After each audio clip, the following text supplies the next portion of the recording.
Am y 19 mis diwetha, dwi wedi bod yn gweithio yn y Llyfrgell Genedlaethol, gweithio yn yr archif, yn edrych a dyddiaduron ac memoirs a phethau fel yna, i trio ffeindio allan tyma bach mwy dros y perthynas rhwng y Cymry yn Patagonia ac y pobl brodorol. Dwi'n credu bod e'n pwysig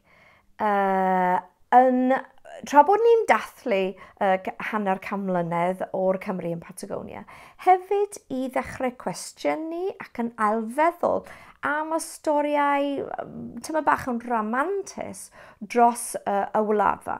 So felly mae fy ymchwili yn trio crafu tyma bach o'r wyneb y stori ramantus ac yn ailfeddwl amdano fe.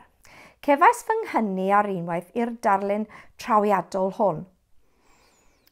Ar yr olwg gyntaf, mae'n edrych fel ddarlun drefedigaethol arferol, ond wrth i mi gloddio o gwmpas yn yr archifau, fe ddaeth y stori yn fwy cymhleth. Dyma beth rwyf am rhannu gyda chi heddiw. Yma gwelwn Lewis Jones, un o arweinwyr y wladfa Gymraeg, wedi ei amgylchu gan 6 brodorion Tywelche. Maent yn Cilcham, Ielwch, Wisel, Francisco, Kitchcwm a Waisio. Gwnaeth Francisco, y dyn ar y gwaelod i'r chwith, marchogi fewn i'r pentref tua 9 mis ar ôl cyrraeddodd y Gymru mwyn awgrymu fasnachu. Mi oedd y pobl crwydrol yma yn fasnachu gyda'r archentwyr mwy o'r gogledd yn Patagonia, ond pan oedden nhw'n gweld y Cymru yn sefydlu yn Chubut, oedden nhw'n meddwl falle bydde hon yn lle mwy gyfleus i fynd i farchnata. Felly daethon nhw lawr, a pan ddaeth Francisco, daeth gyda fe llythyr gan arweinwr brodorol o'r enw Cacique Antonio. Mae llythyr eitha hir, ond dyma darn ohono fe.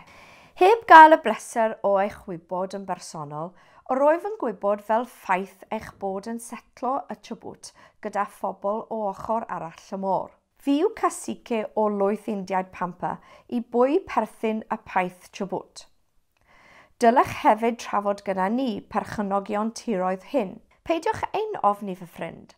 Rydw i a fy mhobl yn bodlon eich gweld yn gwlada chi, oherwydd cewnle agosach mwyn i fasnachu. Mae'r Llywodraeth yn dweud wrthyf i adael i chi gynyddu mewn niferoedd, a byddaf yn gwneud popeth yn fy ngallu i helpu chi. Yn y tro, mi oedd y Cymru wedi farchnata'r croen ac y plu fyny Buenos Aires, ac mi oedd hon wedi bod yn sylfaenol i'r economi Cymraeg. Felly, mi roedd y cymuned Cymraeg ac cymuned y brodorol yn elwa o'r fasnach hon. Mi oedd e'n pwysig iawn i'r ddau gymuned. Ond y dweud y gwir, mi oedd y perthynas yn byti mwy na marchnata, achos mi oedd y pobl brodorol wedi dysgu i'r Cymru sut i fwynhau y fywyd ar y paith. Mi oedden nhw wedi dysgu iddyn nhw sut i farchogaeth, sut i delio gyda'r gwartheg, a sut i deithio dros y tir anodd iawn. Mwy na dim byd, mi oedden nhw wedi ddysgu i'r Cymru sut i hela'r ystres ac y gwanachos o'r paith. Rhan oedd y dechneg o dalgrynu i fyny'r anifeiliaid yn ogystal a sut i ddefnyddio'r arfau y pampas. Fel y dwedodd un ymsefydlwyr Cymraeg, bydda'r helwr yn rhannu storiau a chwedla'r hela efo ei teuluoedd. O'r prawes ei harweinydd Francisco, ei dyheirwydd wych gyda'r bolas a lasw, ac ei garedigrwydd ac ymynydd a'r gringos amhrofiadol. Mewn ffordd, helpasan Francisco a'i gymuned y Cymru i wneud y lle hwn nid yn unig yn setliad, ond gartref. Felly, wrth edrych yn ôl at y llun nawr, gallwn weld nad yw hyn yn ddelwedd o ddyn a'i gweision, ond llun o ddwy gymuned efo bywydau wedi ei gydblethu. Ond mi oedd y llun yma wedi cael ei tynnu dim yn Chubut, ond yn Buenos Aires. Ac yna ydyn ni'n delio gyda ffordd i fyw ac ffordd i feddwl hollol wahanol. Ond o safbwynt y gorllewin ac y Llywodraeth Ariannin, roedd rhaid ysgubo i ffwrdd y pobl anwar yma ac yn plannu pobl fel y Cymru sydd yn mynd i ddod fewn ac yn ddatblygu ac yn dod y bywyd gwar i'r ariannyn. Trwy gyd ddigwyddiad, bu anthropolegydd Saesneg o'r enw Thomas Hutchinson yn bresennol tua'r adeg y cafodd y llun ei gymryd. Ddalwyd Hutchinson syniadau trefedigaethol nodweddiadol a rhagfarnau hiliol ei ddydd. Mewn papur academaidd, mae'n ddisgrifio Francisco a'i ffrindiau fel pe baent yn specimenau sŵolegol, gan dynnu sylw at ei gwallt afreolus ac yn dyfalu am ei harferion bob dydd. Daw'r casgliad trwy ddweud, gyda'i gilydd, mae ei nodweddion yn aml yn hyll ac maent yn ei gyd yn dwp. Ond roedd llunyn mwy cynnil o hiliaeth yn y gwaith hefyd. Hiliaeth a oedd yn adlewyrchu ymdeimlad Saesneg o o'r-chafiaeth dros y Gymraeg ac yn enwedig y disdain Saesneg ar gyfer yr iaith Gymraeg.